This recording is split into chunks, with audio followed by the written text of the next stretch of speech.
the corner of your eye, huddled in the darkest shadows of imagination, it waits. Now is the time to face the fear.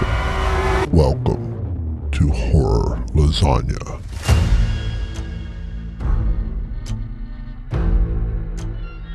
Embrace the trepidation.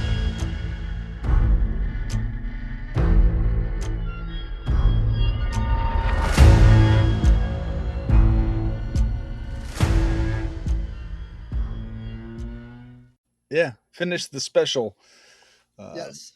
crossover. Yes, big crossover with a guest speaker, everything. And so I kept wanting to say Attack of the Rotten Tomatoes. I'm like, but no, that's movie review scores, not the movie. Yeah, it's true. Or what they were actually throwing on windshields when they were filming Yes. it. Right. So it's a different episode. We're doing it as a bonus, and so this is like the first half. We're going to do our normal type of stuff, but the second half, where we talk about the movie, has Jeff Strand on, who did the novelization of the movie. So it's a bit of talk about behind the scenes stuff, and with the book, it's a little different than our normal type of thing. Watch, everyone's going to love that, and we're going to go, oh, huh, okay. Yeah, we should have been doing this all along. With all the actually, I mean, jokingly, I was going to say with all the horror novelizations, but we've done a whole lot of movies based on books. And I've really found a lot of and I don't know how true it is, but a lot of the small movie directors that we do, the independent guys, a lot of times they're like, oh no, call me up. You can talk to me anytime. Now, I thought of that actually. some of the ones that we've done though, like we're about to do a movie with Ben Wheatley. When he made the movie we're talking about, he was no one, and now he's pretty established. I don't know that he's actually going to want to talk to us, but Right. We could talk to the guy that did Martyrs. He's like, well, I was sitting in my chair with my bunny slippers on, and it just came to me. Yeah. So Yeah, that might be actually a little more terrifying than the movie itself, trying to figure out how they came up with the idea. he'd probably be one of those like, and I'm just totally stereotype off the cuff, but he's like probably really quiet and stuff. And it's like, the horror, it's the cop movie stereotype of the killer or something, It's one of those things, like I illustrated an entire children's book watching nothing but horror movies back to back while I painted. So, well, I know people that write romance novels listening to heavy metal. So, hey, there's always a good time to listen to heavy metal. Yeah. Especially if you have to go through a romance. All right, so Attack of the Rotten Killer Horror Lasagna Tomatoes. There you go. That's what makes the lasagna horror. It's the Rotten Tomatoes in it. Yes, the tomatoes will kill you. Right. All right. So what do we got on this movie? Because this one's fairly known and popular just because of the cult following, and it shows up quite often, it seems.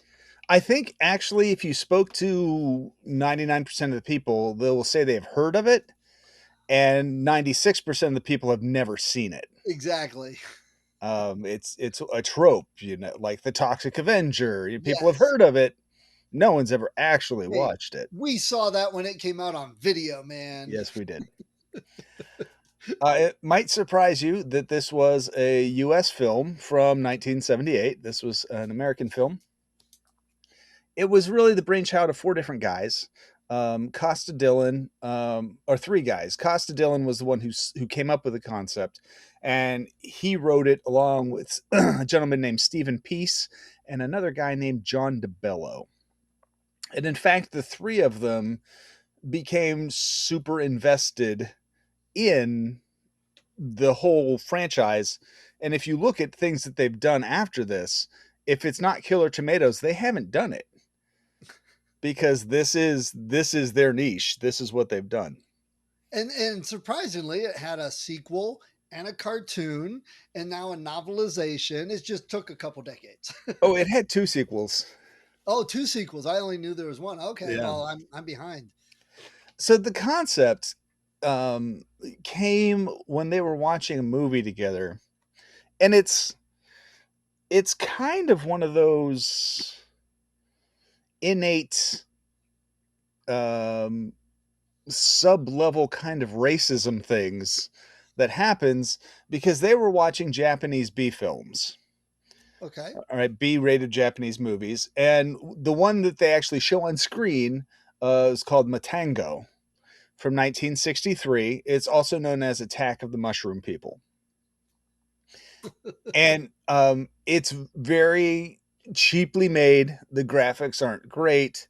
The plot is can seem to be wavering in this film, and they were sitting around, and it's not. I won't say I haven't done. I did this with comic books. They were sitting around going, "We could do this.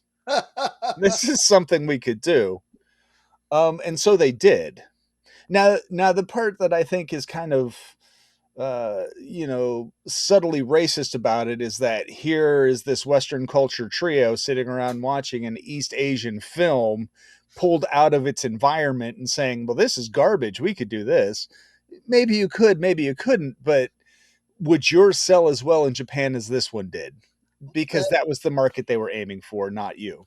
Really, that's interesting. But to be fair, there's plenty of people that have looked at other American creatives and said, "Well, hell, I can do that." Yep. Like the a banana taped to the wall, you know? Yeah, I'm not saying it doesn't happen. I'm saying I'm just recognizing that it exists. Yeah. There is this kind of undercurrent of, and it doesn't really matter where you're at, but if you're looking at something that's outside of your culture clash, um, We've done you that. could you could actually kind of insultingly just assume that this is something you could just go ahead and do on your own and you'd be just fine. Well, that's true. I could definitely see that, but I could also see uh, uh, some of these countries we've watched movies from that are just now starting to get better, and really dive into the cinema, looking at American films and going, yeah, I could do that, Oh yeah, no, and I'm guilty of the same bias myself. Like I'll sit there and watch a Bollywood movie, and I can't stand it when they start in on their fourth musical number. But I know people who like eat that up with a spoon, and they're like, "This is great," and I'm like, "What are you talking about? It's Yeah, well, awful." we mentioned romance. There's people that read 3, 4 romance books per week, and these Yeah. writers, they have who was that? Philip Dick or whoever used to have the wheel for the Pulp Fiction. He'd turn the wheel, and it would tell him, okay, this character in this setting with this mystery, and it's going to solve like this. Boom, he had a story. He'd sit down, type Go. it up, turn it in, turn the wheel, write the next story. It was very templated Yeah. uh, in that way. So, And look at the popularity of Hallmark Christmas movies. yep. It's the exact same thing. I mean, they're the same kind of movie, just over and over and over again. Yeah, yeah. After my father passed, I sold all my Hallmark stock because I knew it was going to go down after that. Well, and the funny thing there too is I can sit there and talk about how I find those movies to be kind of trash. That being said, my daughter loves them because every year for Christmas, she would go and spend the day with my mother in law, and they would be getting ready for Christmas. And on the TV in the background would just be these movies. So it actually meant something to her, Right, right. even Well, though, but same thing with us. Maybe we would like the cheesy B-rated horror movies because we would every year watch 3 or 4 of them. Go down to the store, get a couple, watch. So same. yeah, Yeah, I get that. Westerns are like that. Walker is like that with Colin. You know, yeah. Well, they managed to make this movie on a budget just under $100,000, and it's an 83-minute film. The perfect. Yeah, the financing came mostly from their own family members. Oh, so they if everybody gives us $600. Yeah, yes, we're back to the battery Yeah. finance model.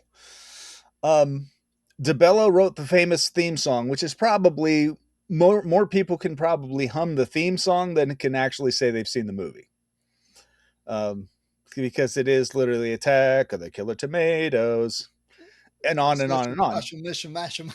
Yeah, And I think Jeff might have actually had an extra stanza in the book with the lyrics because I was looking at the lyrics when had the movie playing. I'm like, hey, there's more here than yeah, I heard. yeah. That theme music was based off of the early Japanese Gojira films, And the music for those were almost all composed by a guy named Akira Ifukube.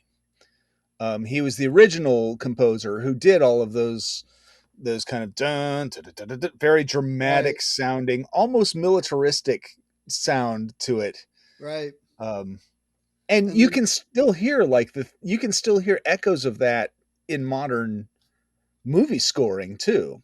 yeah, I definitely agree with that. And then they also had the ones with the like child choir angel singing ones when he'd come out of the water and stuff, you know. Yeah, So I mean, I really would have a hard time. I don't know that you would have the Imperial March from Star Wars without the existence of Akira Ifukube's music in the '60s. it definitely, like we've said many times before, sometimes that music really helps set the mood and makes it that it adds that emotional bit to it. Yeah. The vast majority of the rest of the music, and it's so funny because we'll be sitting here talking about movies and be like, "Oh yeah, the soundtrack," and I'm like, "Oh, I didn't even look up who wrote it." This one I did, right? The vast majority of the rest of the music in the film was composed by a guy named Gordon Goodwin and Paul Sundafor, and between the two of them, they did all the rest of the soundtrack that you actually hear in the film. Nice. And it's silly, goofy. A lot of like the guy breaks into a musical in the middle of the thing with the sales pitch for the stuff he's selling, and Jeff actually put that into the book and expanded it, and it's really well done. Yeah. Um, there's a whole bunch. I'm not going to say from any specific movie, but there are a whole bunch. If you look at the Killer Tomatoes franchise, there are a lot of famous people who moved through there. And there's not a ton of them in any one specific movie, but like the second Attack of the Killer Tomatoes stars George Clooney. Um, That's and, excellent. I and haven't it's seen like it. one of his first movies. So, That's funny. and this one's not it's not foreign to this film either because the anti-tomato song, "Puberty Love," which makes the tomatoes explode, was sung by this teenager named Matt Cameron. And Matt Cameron went on to become the drummer for Soundgarden Oh, and beautiful. eventually Pearl Jam when Yeah, Pearl Jam in the late '90s. So, he went on to become a pretty successful musician. You know, yeah, that's a great way to start your career. not Well, necessarily known for his voice. well, John Bon Jovi sang on the infamous Star Wars Christmas album. Wow. Yeah, Just as a chorus part or yeah, background. Yeah, I yeah. think it was. What do you get a Wookiee for Christmas if he already has a comb? I think it was that one. Oh, all right. An actual song.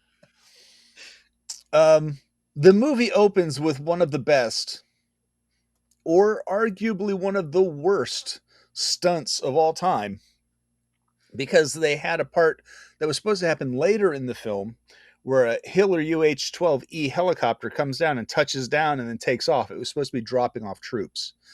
But when the pilot did it, the tail rotor hit the ground, which caused it to spin out of control, roll on its side, and catch fire.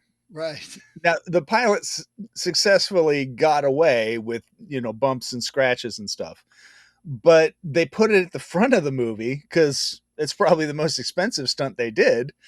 Um, and yeah, the actual helicopter crash in the start of the film was an actual helicopter crash. Yeah, and that's uh, in the movie. It's even more funny because it's obvious when you look at that the burning pile of wreckage is not. There's no helicopter there. That it's one of those they used it effectively. I'll give them so much credit for that. If you look through this trio's production, they really made the most with their money. It's amazing as we go on. So yeah, we hired this helicopter, no fault of our own. The pilot crashed it. Hey, we've got an amazing opening to our film Yeah, because the cameras happen to be rolling. I am kind of glad that we're not going to go in depth in the plot here because the pace of this film is frenetic. yeah, It just is bang, bang, bang, bang, bang. I liken it to like and I might have likened it to a Mad magazine, but it's more like a cracked magazine, where it's kind of like, here was Mad Magazine, and then underneath that was Cracked. It wasn't quite the same level. Right. But if you were to try and sit there and talk about each scene lasts maybe 3 to 5 minutes, and they change constantly, so that within the first 20, 30 minutes, you're not even exactly sure who the protagonist of the film is. They never, you never see Godzilla come out of the water. It's like you start in the middle of it with Godzilla stomping on buildings in town, and that's how the movie starts essentially. Yeah. And every scene, and I thought about this because we mentioned it a bit, instead of every scene having a little transition part where you see people walking or opening a door or something, they're like always immediately in the middle of a sentence sitting down or something like that. Yep. They're in the middle of every single scene is in media ray in some way, and it just moves and it's done and over, and don't get much chance to digest what is going on, who is what. It's just suddenly tomatoes are attacking. Yeah. And you're probably 30 to 45 minutes in before you're like, okay, there's the guy who always has a parachute on. He seems to be in a lot of scenes. There's the beleaguered government agent who's been giving a giant pile of crap, and he's supposed to make it work. Okay, so he's seems to be in it pretty frequently. Oh, and then here's the newspaper reporter after an hour who Right. starts showing up on a regular basis. Yeah. I Um, can't. I asked Jeff about afterwards. Hey, you got any tips for doing this type of writing? Taking a movie. He says, "Don't ask me." He's like, "No one probably has ever written a novel based on a movie like this." He's just like, I was given free reign. I, went at it, and he's like, I don't really even know how I did it half the time. and literally all credit to Jeff Strand. I don't know that they could have picked a better author to do it, Yeah, I agree. because it really seems like what right up his alley. Yeah, I agree. And I told him, I said, this book had me laughing more than even some of the other ones that I think are hilarious. And that's what I love him for. He does have some serious horror also. He does have some YA fiction and stuff, but it's his comedy horror that is his top. Yeah. What I really love about him. Yeah. Everything Has Teeth, that anthology book of his that I read, it really did kind of seem to mix it up. And I don't want to say that there was anything too serious in there, but the level of humor varied drastically as you would go through. So you would have some that were like actually vaguely disturbing, with kind of like The Loved Ones, right? Right. Where it feels kind of humorous, and you're like, I don't know that I should be laughing at this Right. kind of thing. Yeah. Stephen Peace decided when he looked at it all, he's like, you know what? If I take a leading role and I play it myself, we'll save tons of money. So he is the guy who's the parachute guy. Okay. And he decided to play that all by himself. Other than him, the film has 3 other actors who did go on to actually have further film career. Besides any tomatoes. Besides any tomatoes, right? Because, a lot of the tomatoes were harmed in the filming of this movie, and it kind of soured them to the industry. They're like, I'm not going back.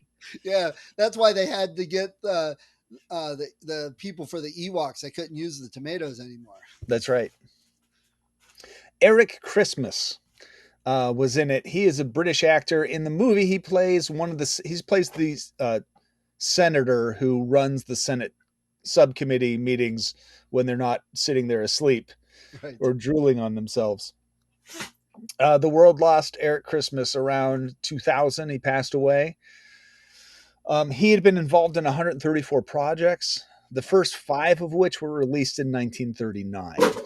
Wow. They were television programs in Great Britain, so it's nothing that you and I are going to know. But if you look at television, he had been in tons of television shows, just little spot things like Bonanza, Columbo, Kojak, Cheers, Night Court, X-Files, Seinfeld. Nice. He had a long run as a priest on Days of Our Lives. Okay. But if you look at the films he was in, he had bit parts in The Andromeda Strain and in Johnny Got His Gun. Oh, interesting. And The Changeling. Big fan of that movie. That was the movie that he was in right after Attack of the Killer Tomatoes, actually. He went Well, that from was a bit this. ago. Yeah. Yeah. But he's also pretty well known from Porky's and Porky's 2. I believe he was the judge Okay. in Okay. Porky's and Porky's 2. And he was in Naked Gun 33 and a third and Air Bud. So he wasn't winning any Oscars for any of the films he was in, but he was a working actor clear up until he passed away until in the year 2000. Yeah, nice. I'm sure his career skyrocketed after Tomatoes. He went straight from there to The Changeling, which is, yeah. Jack Riley was in it, and he was only in it for a bit. In fact, when he showed up on screen at first, I was like, you're kidding me.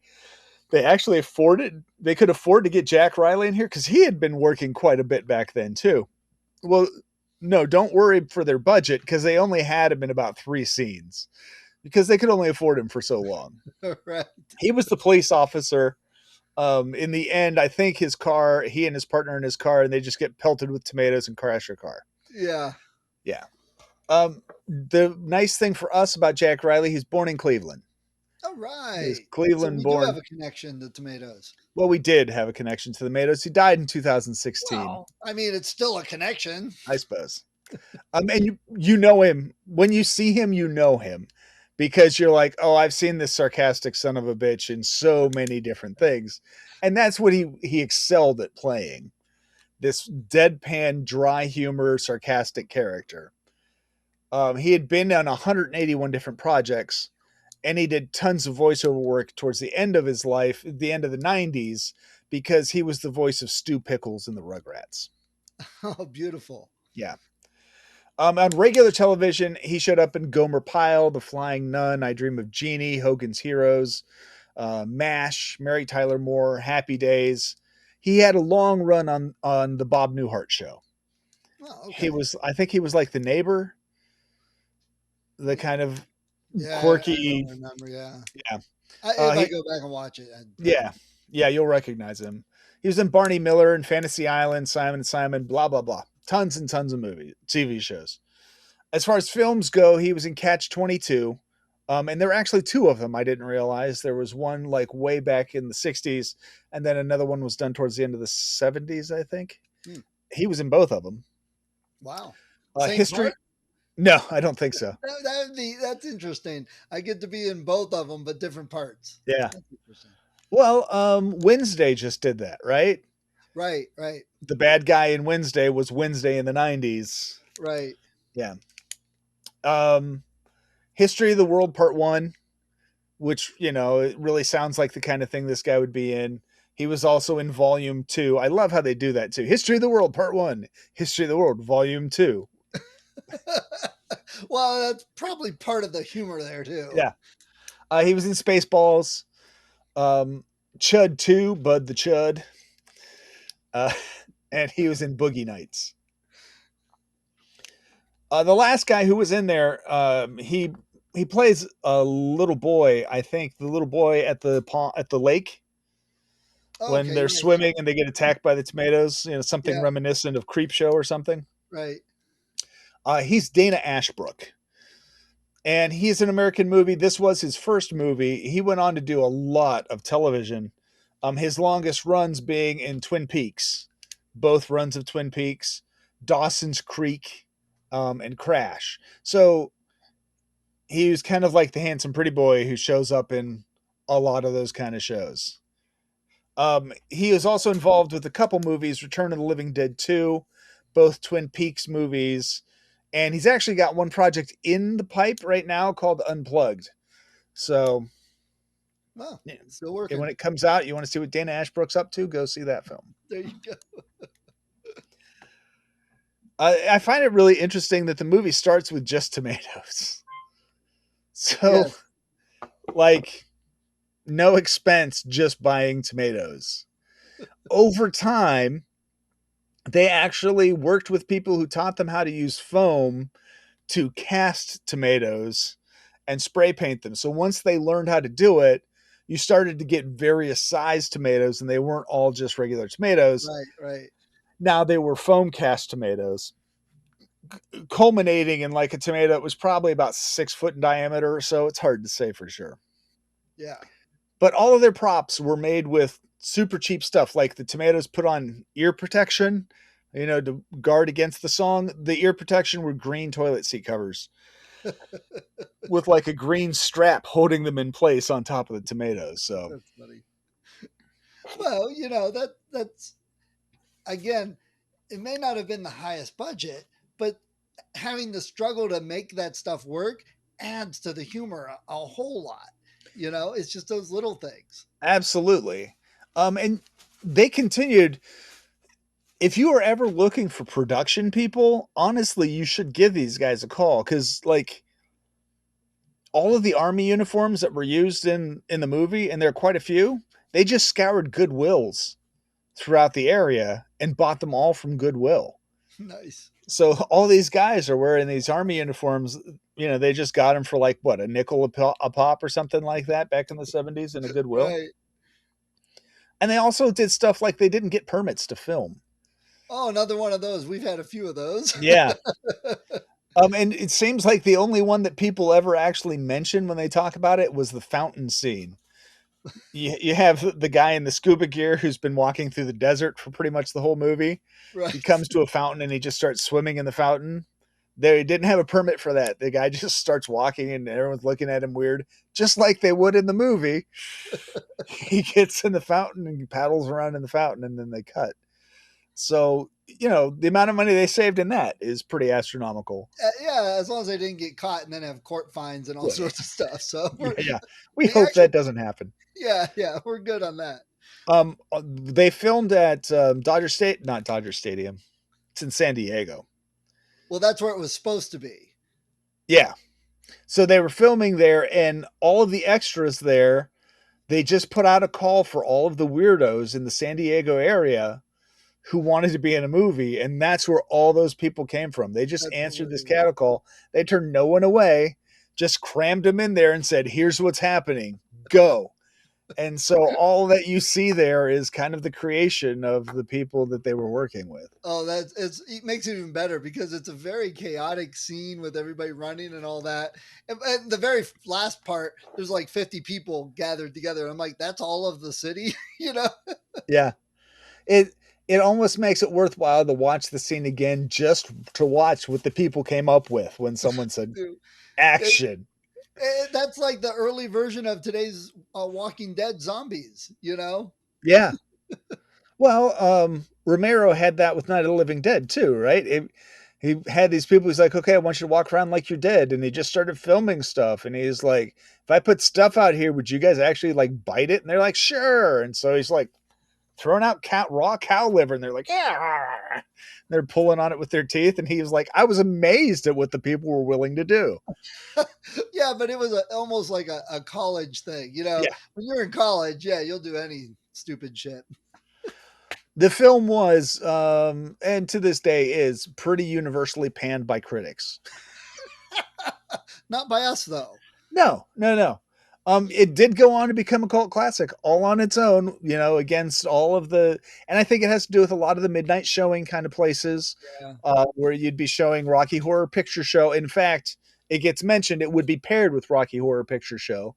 People would come out to see Rocky Horror Picture Show and then stick around and watch this afterwards. So it's kind of, I don't want to say it's the same crowd, but it's the same kind of mentality. Right. The big difference being, Rocky Horror Picture Show, they took it a step further and directly interacted with the film with cast out parts. Yeah. But it became a cult classic. It actually made 3 sequels. There were 3 sequels. I think one was the first one was like Attack of the Killer Tomatoes 2. The second was like Killer Tomatoes Eat New York. And then one was They Attacked Paris. So there were 3 of them. There was a cartoon series. Yeah. And I think that was Fox decided they were going to do one, and it lasted, I think, a season, maybe 2, before it got canceled. And all kinds of video games have been produced from back in the day when you and I used to sit around and pirate video games. You'd come across this. And there was a comic book adaptation by Viper Comics. Yeah. So And now a novelization. and now a novelization. So it is one of those kind of cases where you just have something that you have three guys who sat around and said, I think we could do better. And if you compare this with the original raw material that they were looking at, they kind of did, because regardless of um, how well it did financially or anything like that, you look at the cultural impact. This movie came out in 78. So it's what, 30 years old? 40 30 now. plus, almost 40 years old. Yeah. And we're still here talking about it. People are still making stuff about it. So it's a very impressive feat that they accomplished. Yeah. And it's one of those, lightning in a bottle things. Yeah. You know, they I know that's what they wanted to do, but you can't really plan that at times. You can't plan a cultural Oh phenomena no. that everyone wants to watch underground and all that. I think Costa Dillon I was watching an interview with him and he was talking, he was walking down the street and this guy came up and he's like, "Hey, you're Costa Dillon, right?" And he's like, "Yeah." He's like, "You made Attack of the Killer Tomatoes, right?" And he's like, "Yeah." And he's like, "You made me $1 million." Because the guy had the distribution rights for um, Rocky Horror Picture Show, and he found he could actually charge more if he paired something up with it. And this movie was so cheap for distribution that he tagged it to the end. He could charge 1.5 times the cost of the ticket, and over the years, people just kept coming, and he just made tons of money off of it. And Dylan's like, "Well, you made more money off of it than I did." I love that story. That's pretty good. Well, here's hoping Jeff Strand makes good money off this book. Yeah, certainly. Anybody who's willing to take on this Lernian Hydra and tame it down deserves something. Yeah, yeah. I know. I watched the movie with a friend that this isn't their bread and butter movie watching, Yeah, and they were like, "What are we watching? Are you serious? What is this?" yeah. Sometimes these type of movies, the B movies, the cult movies, you kind of got to get it. You either get it or you don't. Well, you've said several times when we sat there and we talked about martyrs or the loved ones, you're like, I wouldn't necessarily recommend this to everyone. I would say the same about this, but from a different side of the coin. It's Right. not that this is going to be too disturbing or anyone's going to be too upset by watching it. They just might literally be sitting there going, "What the hell did we just spend 83 minutes doing? I don't get it." Where's my life go? Why did I Yeah, waste it on this? yeah. So So yeah, cool, man. All right, well, there's Killer Tomatoes, and we're gonna just shove this in here. Link over to Jeff's book. It's a bonus episode in the middle of season 4, and we got awesome, plenty of season 4 still to come. cool. So this is a special episode. It's not even one of our bonus episodes, Reese. This is just a special episode. It'll take the highest place of honor amongst all our episodes. So It's a crossover event. it is. We're going to do this with Discovered Wordsmith also. So, Jeff, you get to be on my other podcast twice. You're one of the lucky handful. So, before we get rolling, everybody knows me and Reese, all 4 people in Remotion that listen to us. Hello. So, first of all, we've got a guest, Jeff Strand. So, Jeff, tell everybody a little bit about who you are, and then we can start making fun of you. I'm a writer. I've written a little over 50 books. My most recent one was Attack of the Killer Tomatoes, the novelization, which I assume will come up at some point during this discussion. Oh, we probably should have thought Horror to talk comedy. about that. I've done some young adult comedy, pretty much all over the place, but mostly horror comedies where I'm at. And I know I've mentioned you to Reese and others a couple times that I just fell in love with your books. And I texted you the other day. I said, "Oh my God, I'm reading Attack of the Killer Tomatoes, and it's your best one." I am out loud laughing, and I'm reading it to my son, just bits and pieces, and he's laughing just listening to the little bits I put. So we want to talk a little bit about the movie and the novelization a bit. So my first question, Reese. Oh, you had a couple questions. Um, Background.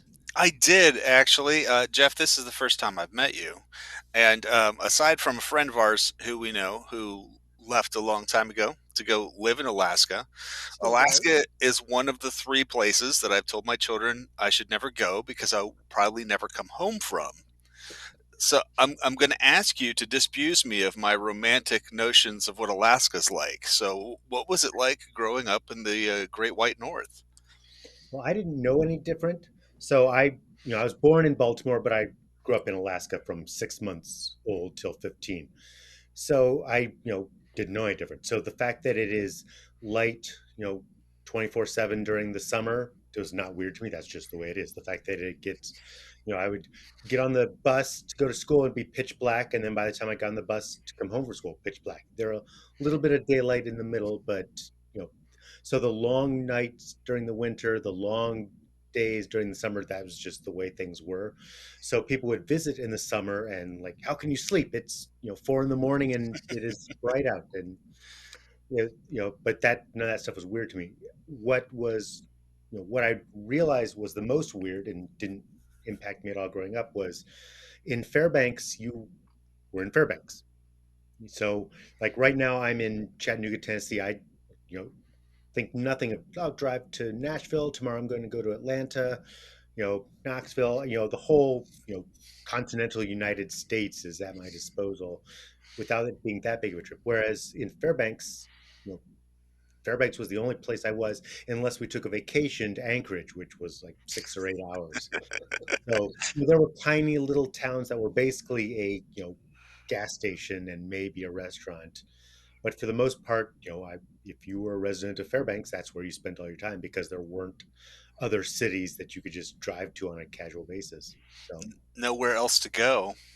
yeah, I talked to a lot of Canadian authors, and it's kind of the same thing. They're like, "Well, yeah, I got a favorite bookstore. It's like 3.5 hours north of me." I'm like, "Do you have anything closer?" No, that's like the closest. And I thought it was bad here driving 8 miles to get to the grocery store. yeah. Well, So, Fairbanks had everything. It had a movie theater, it had bookstores, it had restaurants, but there was nothing beyond the boundaries of it. So, Yeah. so did, I know we go a little south here into Amish country, and there's lots of places that have horse and buggy set up. So did they actually have like dog sled setups that people drive to the movie theaters to see the movies? no, you had Darn. dog sleds that were people training for the Iditarod race, but you didn't have people who were dog sledding as a means of transportation. Oh, there you go. See, my fantasies are They're, gone. I'm they're stuck with dashed on the rocks. yeah. Well, this was Fairbanks, which is the second biggest city. If you're in Anchorage, it's basically like any other big city. Fairbanks Yeah. was quite a bit smaller, but yeah, you didn't have you know, mush, mush, let's go to the movies type thing. Well, Riker from Star Trek was from Fairbanks, so Oh, good company. yeah.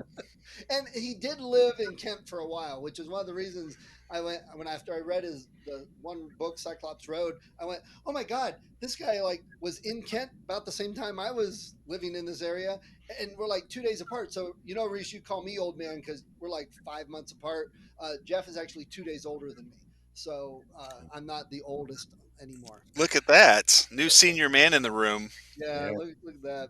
So, all right. So first of all, the movie itself. Now, I know a lot of people probably haven't seen the movie, which is good. That's what we want. We want movies like that. It is not your typical horror movie, especially for what Reese and I do. It's comedy. Jeff, how would you describe the movie and what you enjoy it with it? It's as silly as you would think from Attack of the Killer Tomatoes. It's weird seeing stuff saying it's one of the worst movies ever made where they don't acknowledge that it's a comedy. It's not a straightforward movie about killer tomatoes. It wasn't some guy saying we're going to make the scariest movie ever about killer tomatoes. It's a goofy comedy from beginning to end. It's just joke, joke, joke, joke, joke. Not every joke lands, but a lot of them really do. Even 45 years later, there's Mhm. lots of genuinely funny stuff in the movie. And it some of the jokes are overplayed. Some of it's not a flawless masterpiece of cinematic comedy, but it really works. I think I love the movie. I think it's really entertaining and fun. Absolutely agree. If you like airplane movies, there's probably a lot in this you'll like. But the funny thing is, I like Attack of the Killer Tomatoes, but I'm not as big on Airplane. I never I have love found. Airplane too. So See, Airplane, Naked Gun, all those movies, they're all in my wheelhouse. Yeah, I'm weird. I know. My son tells me I'm a weirdo for not liking them, and I'm like, I don't know. When I saw them, I guess I didn't find them funny, so it just kind of stuck. But I have like to you agree said with with your son here. So like you said with Killer Tomatoes, it it's got some things in it that are very subtle, and you have to really pay attention sometimes to pick up on them. There's a few jokes that are a little outdated, let's say nowadays, that probably would get people upset. But the stupid little things, like they go into that conference room and it's like so narrow they have to crawl across the table, but they don't make a big show of it other than if you think about it. Or when the Japanese guy hits the picture and it's the Arizona and it falls in a fish tank. And right. the funniest part for that for me is there's no fish tank in the room. So where did that fall into the fish tank? Yeah. That it's little things like that that I think are great. Yeah, the conference room is great because it doesn't overplay. It's not like wacky music, like wah, wah, wah, no, no, Right. no, no, Right. no. It's just people trying to retain their dignity while they get seated in a room that's way too small for them. Right. Would you like, Reese? Well, I mentioned to Steve just before we started, I liken it almost to Mad Magazine, um, because it moves so quickly between one joke Yeah. to the next, and the scenes. So you're probably 30 to 40 minutes into the film before you actually have any recognizable recurring characters, because everything is just happening so fast. And then they do the same kind of, like Mad Magazine used to do, with they'd have little jokes that would be running across the bottom like a ticker tape kind of thing, and you're like, Right. where'd that come from? So that's one of the things. Airplane and those kind of movies are almost a genre unto themselves, but this feels like something that's a little set outside, because and I've mentioned it before with movies, they have a literary feel, and this does feel like I'm opening a new issue of Cracked Magazine whenever I'm watching this. Yeah. Well, Mad Magazine was superior though. It So was, but just throw some love to the other stuff. yeah, yeah, Uh, so watching the movie, Jeff, and I've read the book, watched the movie now. I told Reese I owe him a copy of the book because it's just pretty fantastic. He'll love it. How did you come about and get this? I mean, okay, first of all, if anybody hasn't read the book, we're trying not to get Jeff arrested, so we won't mention him killing Mr. Tomato book writer. But that right there made me laugh. That was the prelude, and you just flowed right in with the feel of the whole movie, and then each scene you expanded on. So let's back up. How did you get the gig? Why did you want to do it? And what took so long? This is like 40-year-old movie. Well, part of it was just, it would be a really fun book to adapt. Because the movie is just, all jokes. I'd love to do an adaptation of Airplane too. They'll never let me do it, but that would be so. What really happened was I was thinking of, what to tweet, what will amuse my Twitter followers. And so I said, how is it possible that no one has invited me to do a Attack of the Killer Tomatoes novelization? It was not meant to be a legitimate solicitation of work. It was just something funny to tweet.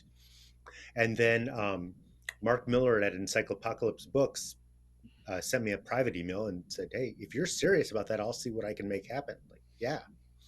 And then within a few weeks, I was on a Zoom call with the filmmakers who were all in. My resume is pretty good for someone to write an Attack of the Killer Tomato. It's not like, oh man, let's take a shot on this guy who has no experience in that particular genre. It's like when it was announced, people were like, yeah, Jeff Strand, Attack of the Killer Yeah, Tomatoes. that That's makes like, sense. if it was Jeff Strand doing Casablanca, he'd be, wait, what? But Attack of the Killer Tomatoes is something that I can pull off. So basically, the only request they had was keep it as family friendly as the movies.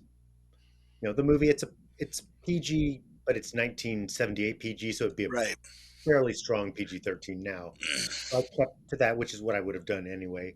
And I basically pitched it as I'm going to treat it like you guys had Marvel Cinematic Universe money to make the original movie.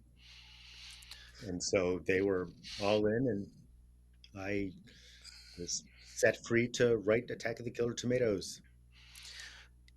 Did they have any handcuffs as far as like lore goes or anything like that you had to follow, or were you, because the movie's very short on where they came from or anything like that. There's not a lot of backstory to it. It just jumps right in, and they developed it more in the later films. Um, but again, some of those weren't the exact same people. So I wondered if they were like, "Hey, you need to stick to this, and you can move from there and go forward, but start here." No, there was nothing, and I treat it as a Wow. self-contained because my original thought was I'm going to weave in elements of all the movies and the cartoon series and all that. And I thought no, because if this is successful, if someone else wants to do Return of the Killer Tomatoes, I don't want to step on their toes. So there are no George Clooney jokes. There are no, Professor Gangrene isn't in it. I decided I would stick exclusively to the first movie and not mess with mess with what other people might want to do if there is a future of more Attack of the Killer Tomatoes novels. But yeah, Well, there was no, you need these characters need to be in it. You need to stick to this. It wasn't, I did a short story that never got published for a major video game franchise, and they were very, very strict. Yeah. These characters need to be handled this way. What happened ultimately was that the story went to their lore person who said, that's not really the direction we want to take with this character. And I got paid in full, but they didn't use the Yeah, story. they mix it. Technical Tomatoes, not like that. It was have fun. We trust you. They read it. It wasn't like they have read the book. They love it, Oh, but well, that's good. there were no you know no handcuffs. No stick to this. Just have fun. which is good because, like I said, I read it and I was laughing. And I love your books, and this one just made me laugh even more than normal. So just you had a structure, but you were able to do what you wanted with it. I think it worked really well. But the weird thing to me was why choose a movie novelization now? Because they're not that popular. They used to be way more popular, but nobody sees too much, especially for a low budget movie from 40 years ago. It's a super interesting choice because it fits us well. And the fact that we're talking about this low budget movie that had sequels, Reese, I mean, that, that's Oh, yeah. that.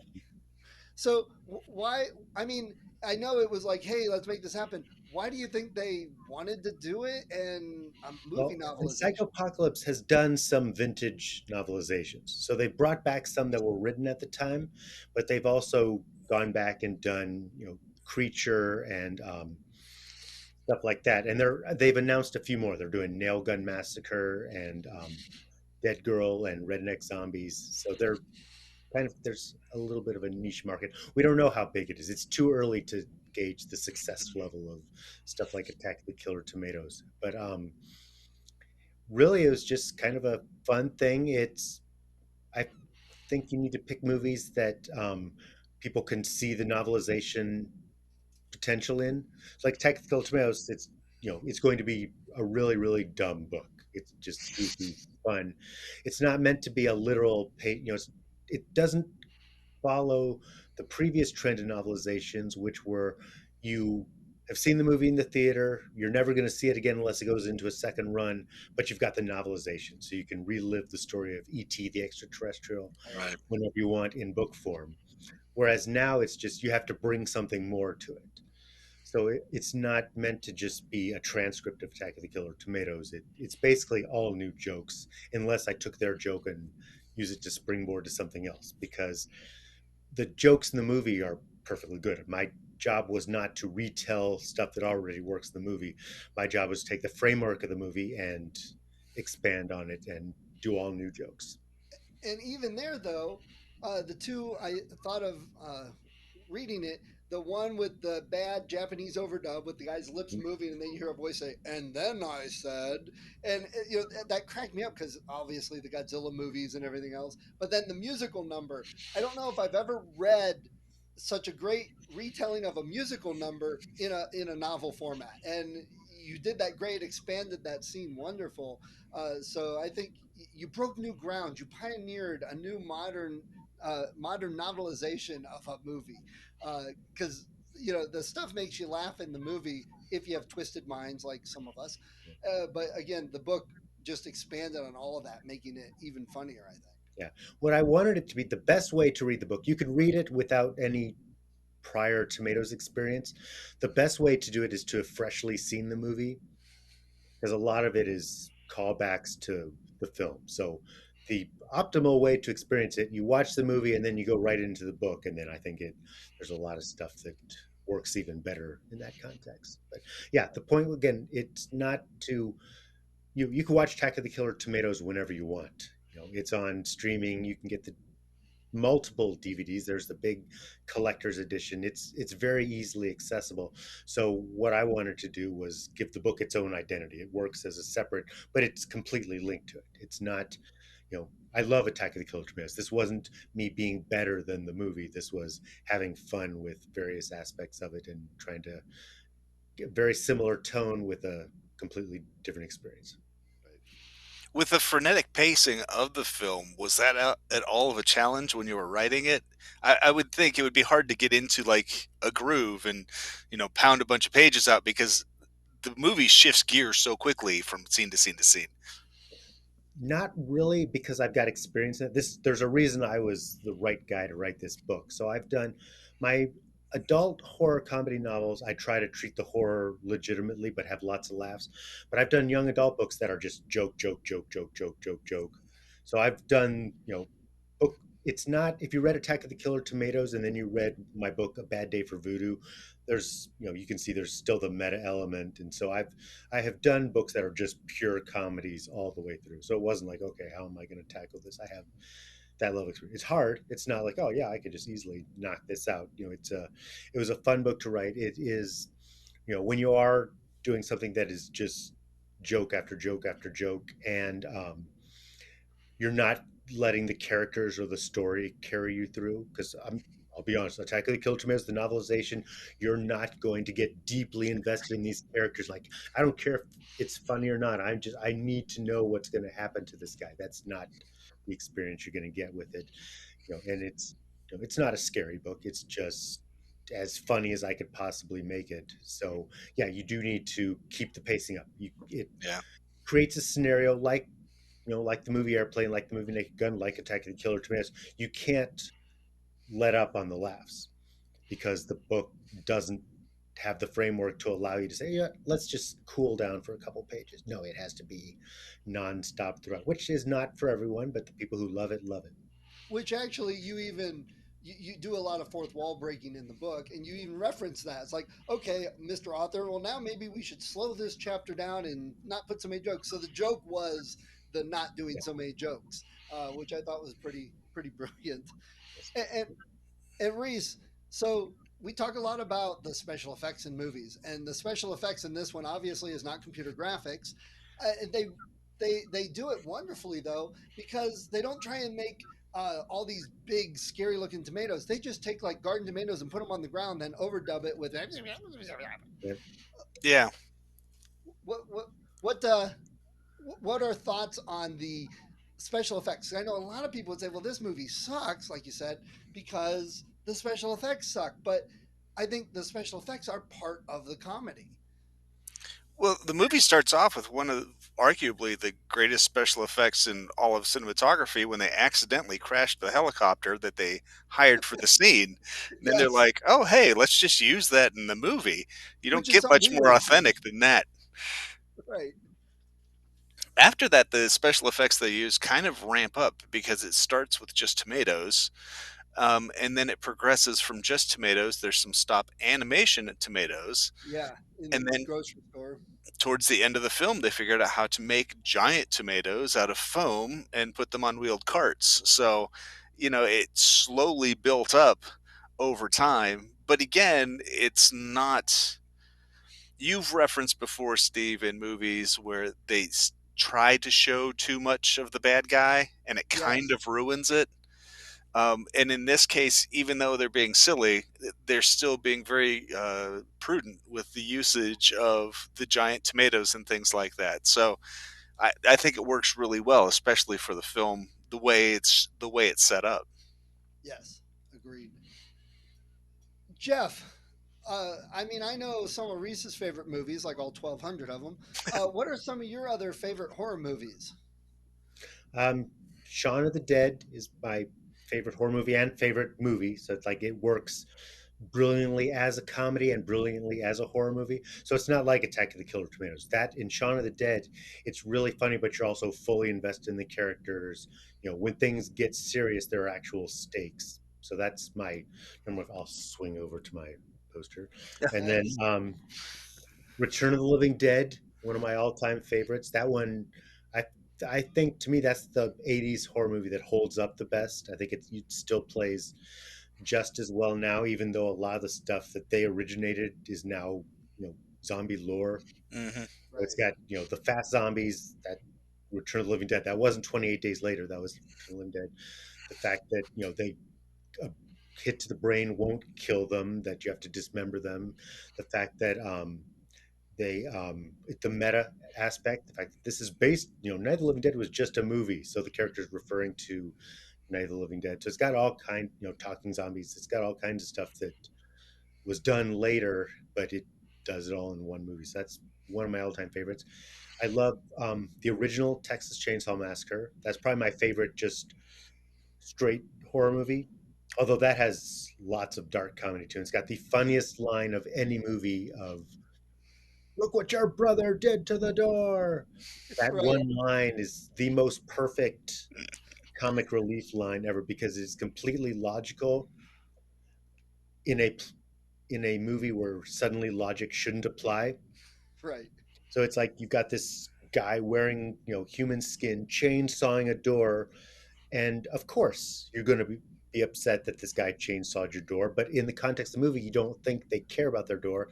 So then to have, look what your brother did to the door, just suddenly takes you back to the reality of the situation is absolutely brilliant. So original Texas Chainsaw Massacre, and then there's as for more obscure stuff that maybe not a lot of people have seen, May, one of my all-time favorites, Yeah, that's a good one.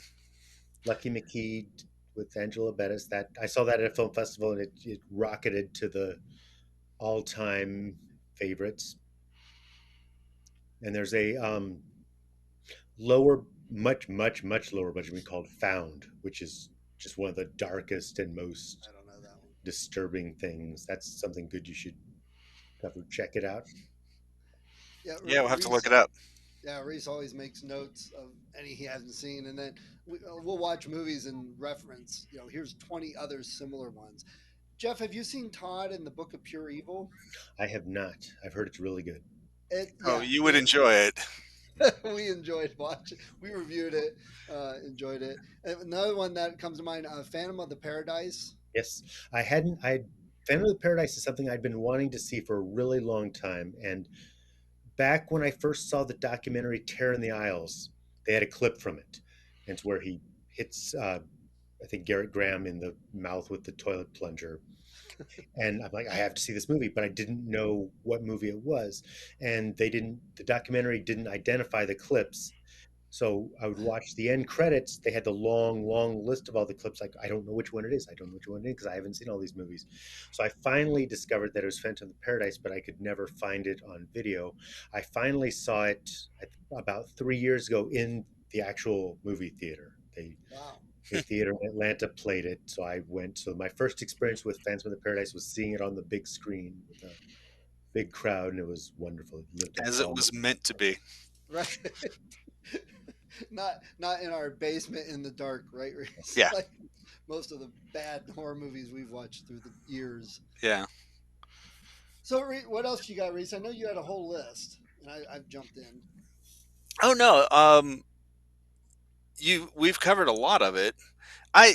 You had gone to Bowling Green for school, right. and while you were in Bowling Green, did you ever go see Mary Bach's Fingers? I did not. I'm not sure what that is.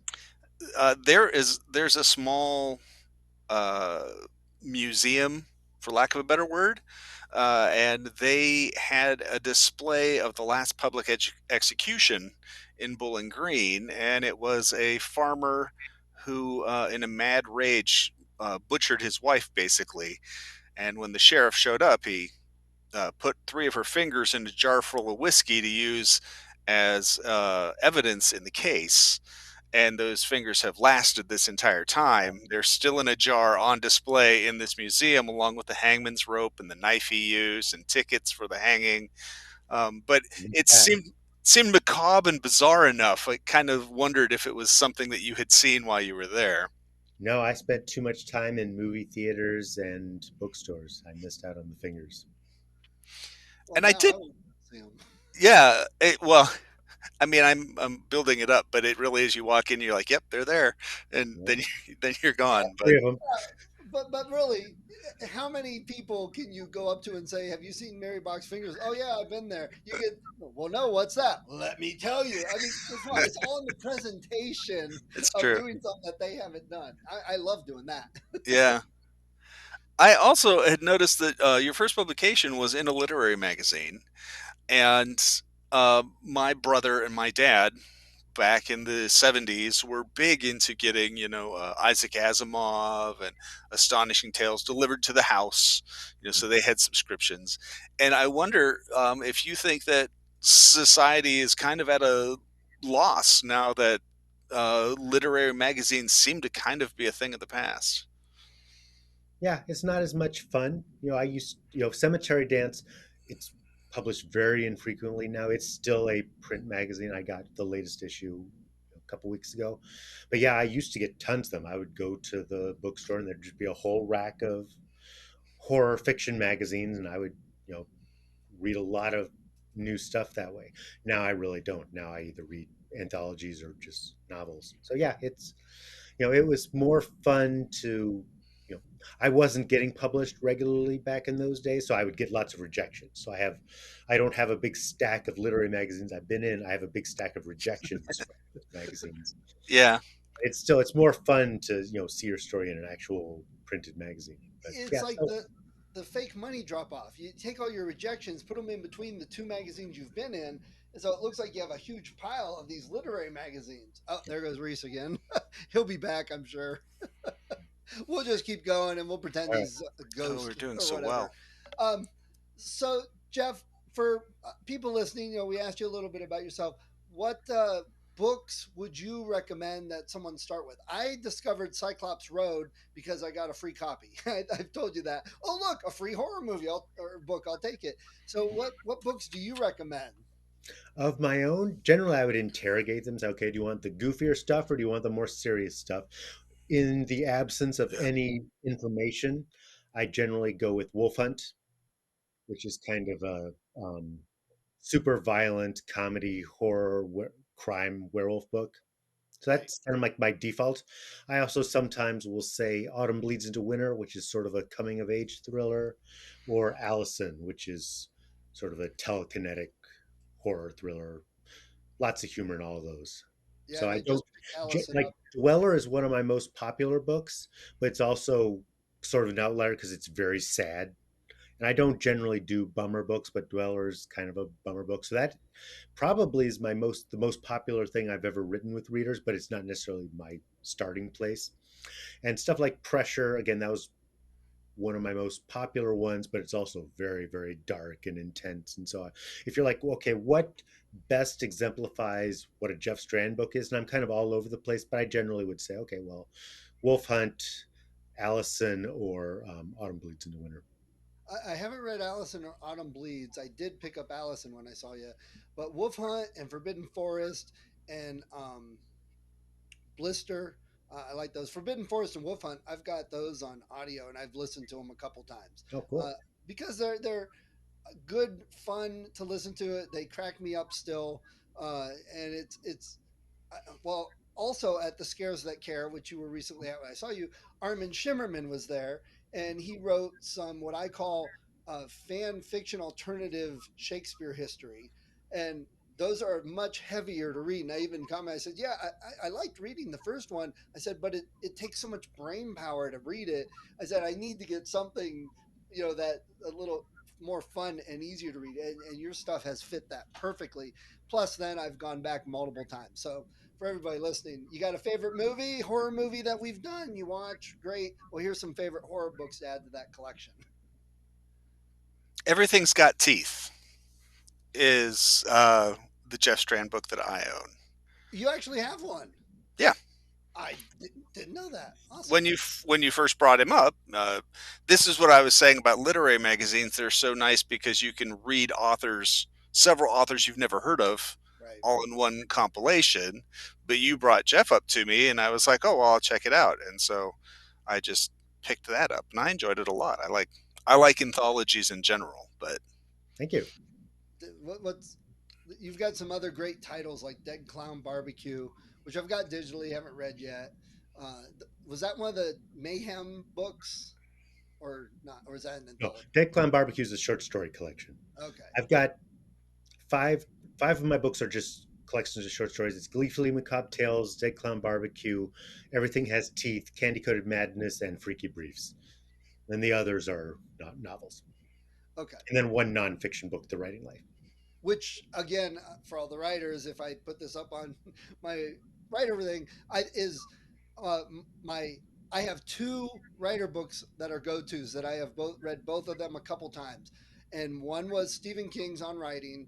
yeah, it's a I good think one. his beginning autobiography part is just great read to listen to. You know, it's not dry or anything. And then the advice, yeah, that's okay. But then the other one is Your Writing Life, because it's so personal and down to earth and makes me laugh while also making me feel better. It's like, yeah, I had a really crappy day. I feel like the worst writer in the world. I'll read some Jeff Strand because he'll make me feel a little better about my life. And it actually has. So you've That's what it's covered supposed to be. It's not a book about here's how to write the perfect query letter or here's how to create characters that, come to life.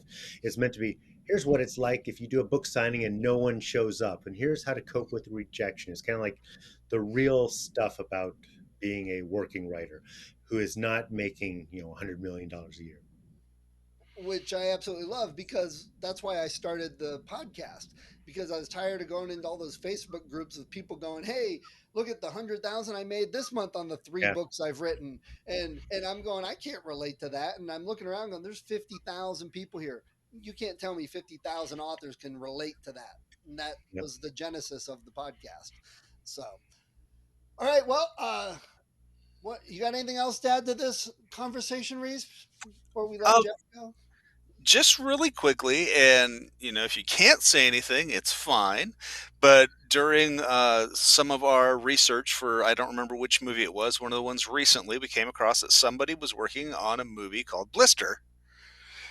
And at the time, I think Steve had asked if I knew who that was by, and I said I have no idea at all.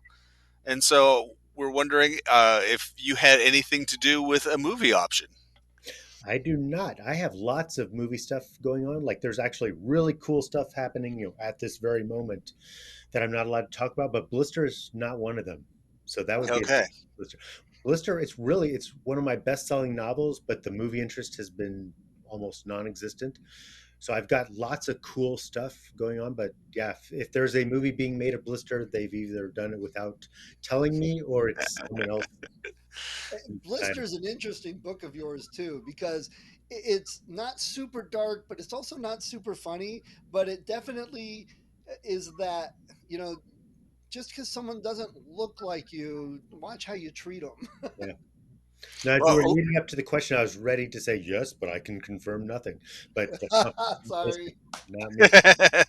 no, it's funny because a lot of the movies that we review are either early in someone's career or the people never really took off and became huge directors or anything like that. So a lot of times you'll hear about projects they're working on and they will never ever see the light of day. Right. And so, I thought it would be if you could actually confirm that it was something you had been involved with, maybe it had a better chance of being done. No, I can officially deny.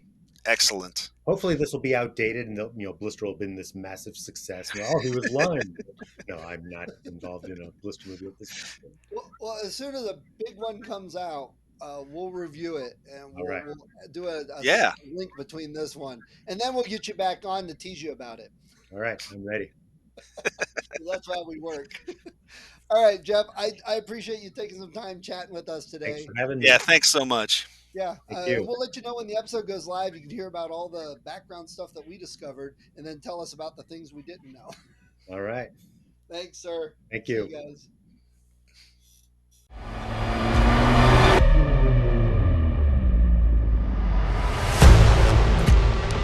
future slips from perception, pay attention. It will rise again.